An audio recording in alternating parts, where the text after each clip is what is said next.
ते बाबा मला रोज दिसायचे. ते बाबा मला रोज दिसायचे. हात त्या आरोग्य मंदिराला जोडायचे आणि निघून जायचे. बाबांना धाडस केलं विचारण्याचे. बाबांना धाडस केले विचारण्याचे. बाबा मला सांगताना अधून मधून रडायचे.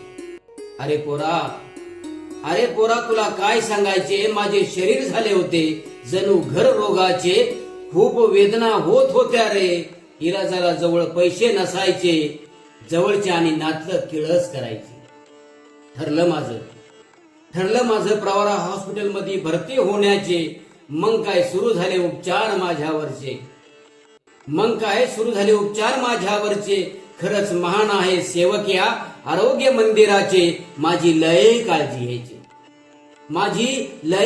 घ्यायचे. बाबा, आता बरं वाटतं ना, असं आपुलकीने विचारायचे.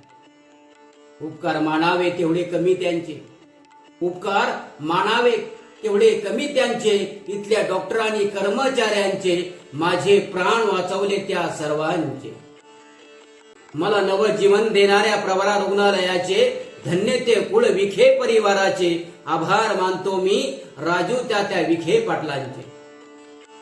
माझ्या जीवनात या प्रवरा रुग्णालयाचे स्थान आहे मोलाचे. हे नाही रे विसरून चालायचे. माझ्या जीवनात या प्रवरा रुग्णालयाचे स्थान आहे मोलाचे. हे नाही रे विसरून चालायचे. राजू पाटील तात्याच्या रूपात प्रवरा परिसरात देवदूत अवतरले. मी पाहिलं इथं रुग्ण येतात देशभराचे. कसलीही व्याधी जडली तरी निदान होई आजाराचे. इथं उत्तम साधन उपचाराचे. सामान्य पीडितांना नव जीवन देण्याचे ध्येय आहे या प्रवरा रुग्णालयाचे. धन्यवाद.